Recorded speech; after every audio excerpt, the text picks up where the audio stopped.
ভিডিওটি আমি লৈ আহিছো যে স্কুল বা কলেজলৈ নুজুৱাকৈ ক্লাস 10-12 এক্সাম দিব পাৰি নেকি বা নতুবা অনলাইন পদ্ধতিৰে কেনেকৈ ওপেন বোৰ্ডত এক্সাম দিব পাৰি আৰু ওপেন বোৰ্ড অনলাইন এক্সাম কোনে কোনে দিব পাৰিব এই সকলোবোৰ প্ৰশ্নৰ উত্তৰ লৈ আজি আমি এই ভিডিওটি তোমালোকৰ বাবে বনাইছো আশা কৰিছো ভিডিওটি চাই তোমালোকৰ মনত ওপেন বোৰ্ড সম্বন্ধীয় যিখিনি প্ৰশ্ন আছে তাৰে উত্তৰ আমি সঠিকভাৱে দিব পাৰো বলা তেন্তে আৰম্ভ কৰিছো প্ৰথমতে যদি তুমি ড্ৰপ আউট ষ্টুডেন্ট নাইবা তুমি গৃহিণী বা হাউসৱাইফ বা তুমি চাকৰি কৰি আছা বা সময়ৰ অভাৱত তুমি তোমাৰ ক্লাস 10-12 ৰেগুলাৰ ক্লাস কৰিব পাৰা নাই নেকি যদিহে পাৰা নাই তেন্তে আজিৰ এই ভিডিওটি তোমালোকৰ বাবে অতি গুৰুত্বপূৰ্ণ হয় প্ৰথমতে ওপেন বোৰ্ড মানে কি ইয়াৰ আগৰ ভিডিওটো আমি কৈ আহিছো ওপেন বোৰ্ড মানে কি আৰু এবাৰ কৈ দিছো যে ওপেন বোৰ্ড হৈছে য'ত তুমি ৰেগুলাৰ স্কুল বা কলেজলৈ নুজুৱাকে তোমাৰ ক্লাস 10 বা 12 যি আধৰুৱা শিক্ষা সেইবোৰ কমপ্লিট কৰিব পাৰা ওপেন বোৰ্ড যেনে NIOS ষ্টেট ওপেন স্কুল লগতে মানুহৰ মনত প্ৰশ্ন হয় যে ক্লাস 10-12 অনলাইন এক্সাম হয় নেকি হয় ওপেন বোৰ্ডত অনলাইন ভাবে এক্সাম হয় সকলো আপোনাৰ অনলাইন পদ্ধতিৰ দ্বাৰা সম্পন্ন হয় যেনে আমাৰ অনলাইন এডমিশন হ'ব তাৰ পিছত অনলাইন ভাবে আমাৰ যেটো ষ্টাডি মেটেৰিয়েলছ সেইবোৰ আমি দিম লগতে অনলাইন মক টেষ্ট আৰু এক্সামটো সম্পূৰ্ণ হয় লগতে এতিয়া মানুহৰ মনত প্ৰশ্ন আহিব যে এক্সাম কেনেকৈ হয় আমি ওপেন বোৰ্ডত অনলাইন ভাবে যেটো এক্সাম দিম হেতু কেনেকৈ হয় তো এক্সামটো ওপেন বোৰ্ডৰ যেটো আমাৰ ফাইনেল এক্সাম হয় এটো সেন্টাৰত হয় এক্সামৰ কিছু ইন্টাৰনেল অ্যাসেসমেন্ট অ্যাসাইনমেন্ট অনলাইন পদ্ধতি হয় লগতে ইয়াৰ পিছত মানুহৰ মন প্ৰশ্ন আহিব যে ওপেন বোৰ্ড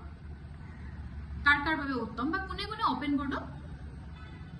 এডমিশন ল'ব পাৰে তো যিসকল ষ্টুডেন্ট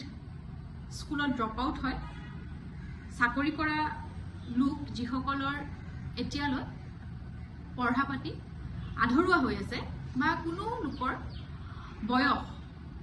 অলপ বেছি হৈছে তেও ৰেগুলাৰ কোৰ্স কৰিব নোৱাৰে তেওঁলোকৰ বাবে বা যিসকল শিক্ষাৰ্থী যাৰ ফলাফল ভাল হোৱা নাই তেওঁলোকে পুনৰাই এক্সাম দিব বিচাৰিছে ক্লাস 10-12 তেওঁলোকৰ বাবে উপযোগী লগতে ওপেন বোৰ্ডত কোনো বয়সৰ সময়সীমা নাই ইয়াত যিকোনো বয়সৰ লোকে এক্সাম দিব পাৰিব যেহেতু অনলাইন ভাবে এক্সাম হয় তেওঁলোকে আমাৰ সেন্টাৰলৈ আহি নতুবা ঘৰতে থাকি নিজৰ অনলাইন এক্সাম সম্পন্ন কৰিব পাৰে লগতে ওপেন বোৰ্ড আপুনি কেনেকৈ সিলেক্ট কৰিব এনেকুৱা বহু অনুষ্ঠান আছে য'ত তেওঁলোকে কয় যে আমাৰ বোৰ্ডখন বৈধ হয় 100% অনলাইন পদ্ধতিৰ জৰিয়তে আপোনাৰ ফাইনেল এক্সামটো হয় এইবোৰ কিছুমান বিজ্ঞাপন আছে য'ত আপুনি বিশ্বাস কৰিব নালাগে কাৰণ আপুনি যেতিয়া এখন ওপেন বোৰ্ড সিলেক্ট কৰিব পোন প্ৰথমতে আপুনি চাব যে সেই ওপেন বোৰ্ডখন গভ ৰেকগনাইজ বোৰ্ড হয়নে লগতে তাৰে যিখন সাৰ্টিফিকেট তেওঁলোকে দিয়ে সেইখন ভ্যালিড হয়নে লগতে হেতু হায়াৰ ষ্টাডিত যেটো আমাৰ কামত আহিবনে বা যিকোনো সৰকাৰি চাকৰি যদি আমি কৰিব যাও তেন্তে ইয়াৰ সাৰ্টিফিকেটে আমাৰ লাভজনক হ'বনে বা ভ্যালিড হ'বনে এই সকলোবোৰ বস্তু আপুনি চাব লাগিব যেহেতু শিক্ষাৰ কোনো বয়স নাই যিকোনো সময়তে শিক্ষা আমি ল'ব পাৰো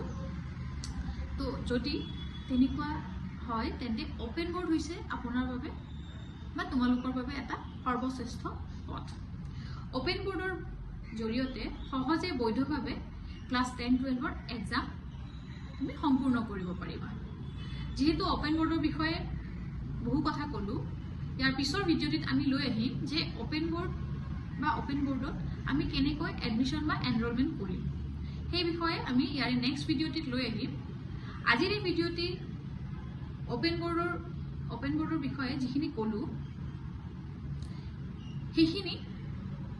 যদি তোমালোকৰ কিবা প্ৰশ্ন থাকে বা তুমি ক্লাস 10 বা 12 এক্সাম দিব বিচাৰিছা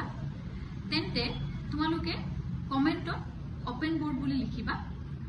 আৰু যদি ভিডিঅ'টি ভাল লাগিছে তেন্তে লাইক শ্বেয়াৰ আৰু ছাবস্ক্ৰাইব কৰিবা আৰু যোগাযোগৰ বাবে আমি আমাৰ নম্বৰটো দি দিম তোমালোকে তাতে যোগাযোগ কৰিব পাৰিবা নাইবা হোৱাটছএপ যোগে আমাক সম্পৰ্ক কৰিব পাৰিবা তো আজিৰ বাবে এইখিনি ধন্যবাদ